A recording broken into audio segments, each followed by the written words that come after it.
चलिए, तो JEE question series में आज हम लोग नेक्स्ट क्वेश्चन पे आते हैं। आप लोग एक बार स्क्रीन पॉज करके ट्राई कर लो, ओके, है ना। चलो आगे बढ़ते हैं। देखो देखो इस क्वेश्चन में क्या बोला है कि सारा रेजिस्टेंस जो गिवन है वो 10 ओम का रेजिस्टेंस है, ठीक है, एंड 2 वोल्ट का सप्लाई आपको गिवन है। A1 A2 A3 तीन अमीटर है जो कि आइडियल अमीटर है। We have to find out the reading of all ammeter, okay.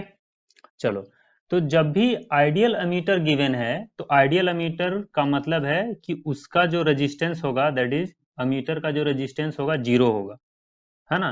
Zero होगा मतलब आप उस अमीटर को फिर शॉर्ट सर्किट कर सकते हो। अगर वही वोल्ट मीटर रहे तो वोल्ट आइडियल वोल्ट मीटर की क्या कहानी है, आइडियल वोल्ट मीटर में जो resistance of the volt meter होता है वो इनफाइनाइट होता है, दैट इज उससे करंट पास नहीं करने वाला है अगर आइडियल है तो उस केस में आप उसको ओपन सर्किट कर सकते हो, है ना। तो यहाँ पे आइडियल एमीटर है तो अपन इसको शॉर्ट सर्किट कर सकते हैं, है ना, आराम से एकदम सारे को शॉर्ट सर्किट कर दो। चलो, तो ये तो फिर पैरेलल वाला ही केस हो गया ना, पैरेलल ग्रुपिंग ऑफ रजिस्टर। तो सारे रजिस्टर के क्रॉस क्या होगा, इक्वल पोटेंशियल ड्रॉप होने वाला है।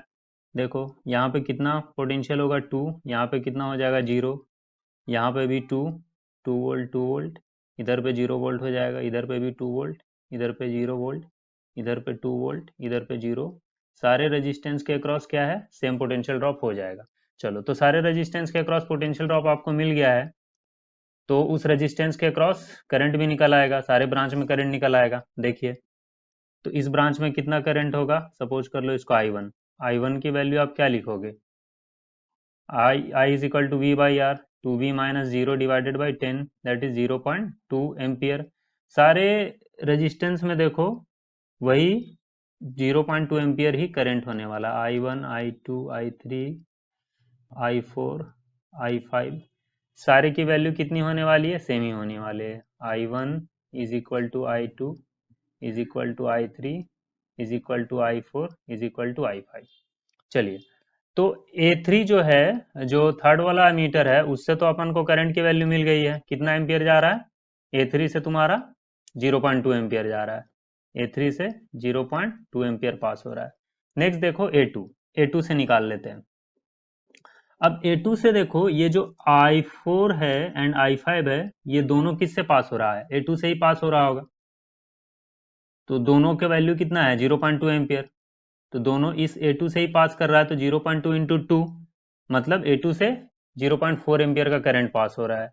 तो सेकंड वाला मीटर जो है उससे 0.4 एम्पियर का करंट पास हो रहा है। अब A1 से देख लो। अब ये जो सारा करंट है I1 I2 I3 I4 I5, ये A1 से ही तो पहले पास करा है। ये सारे जो करंट है इस बैटरी से ही तो निकले हैं। तो 0.2 इंटू 5 कितना हो जाएगा, 1 एम्पियर। तो बैटरी से 1 एम्पियर का करंट निकला है, और बैटरी से जो करंट निकलेगा वो सारा करंट क्या है, A1 मेजर करने वाला है। तो A1 की वैल्यू कितनी हो जाएगी, A1 कितना मेजर करेगा आपका, 1 एम्पियर। कौन सा ऑप्शन करेक्ट है, देखो थर्ड वन, है ना। चलो ठीक है।